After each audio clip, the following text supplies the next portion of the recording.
Minister, you're here again and there's no senior minister. And as we're discussing one of the most important and devastating reports, it's simply unacceptable again that you've been put in that position. In relation to, I had intended to speak on what all other TDs have spoken about in terms of waiting lists for the very good Jigsaw programme in Galway and for the CAMS in Galway.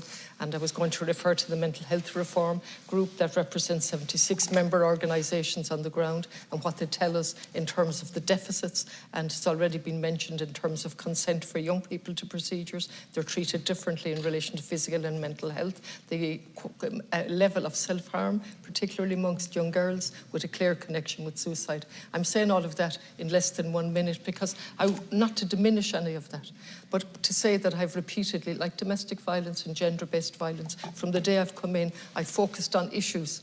And we had vision for change, shared the vision, and an implementation body that was deprived of its function because it functioned so well. And all along I've asked for, don't have any more statements, look at the implementation body, look at implementing. And then we came along with sharing the vision. And tonight we're sharing the horror, aren't we, in relation to this report. And I've done my best to read it in the time allowed. And really, if we don't put this down on the agenda for discussion in here, then we should all resign.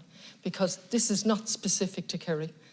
This has serious implications for all of the facilities around the country. And I have looked at this and it's just devastating.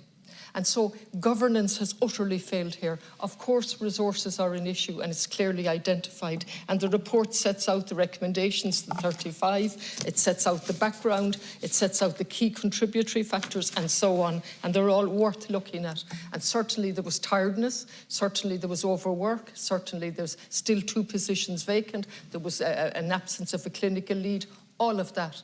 And then you say, but where was the governance? And the governance was in place and utterly failed to do a risk assessment, first in relation to the vacancy itself, and then as the issues arose. And then we have the whistleblower once again. And how many times have we stood here from Sergeant McCabe to the whistleblowers from Limerick, from Waterford in the relation to the Grace case, and so on. One whistleblower after another, and their life made a misery.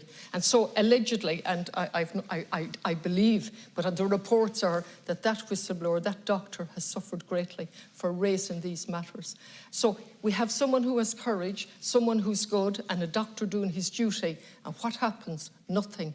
The system was alerted to this in 2018 and nothing happened. Again in 19, nothing happened. And then in 20, we do an audit of a select view, and then we find there are problems, and then we have what appears to be an independent investigation. And I've been through this in Galway, and I will never, ever believe the word independent again. And when we look at the doctor that was brought in totally independent, he talks about the investigation being essentially independent. Oh my, what does that word essential? Well, then you go to a different page and you see the persons involved who all worked for the health board that were part of this. And the only independent part was the chairperson. The rest weren't involved in the events, but they're all involved with the health executive.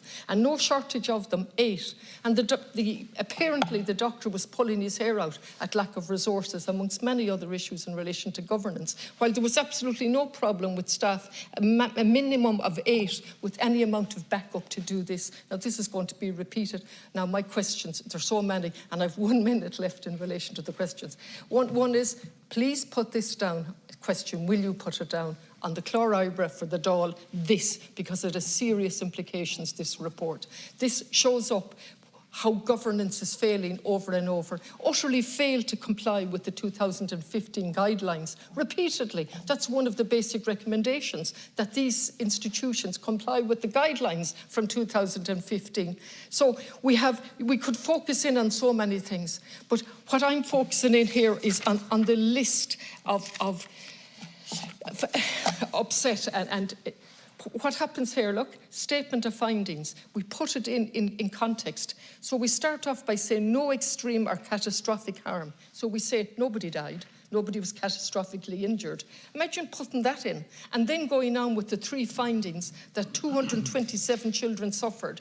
13 others were found to have been exposed unnecessarily to harm, and there was clear evidence of significant harm caused to 46 children. But the health executive speak, notwithstanding the independent chairperson, dominates this when we have to put it in context, that there was no catastrophic. What relevance is that?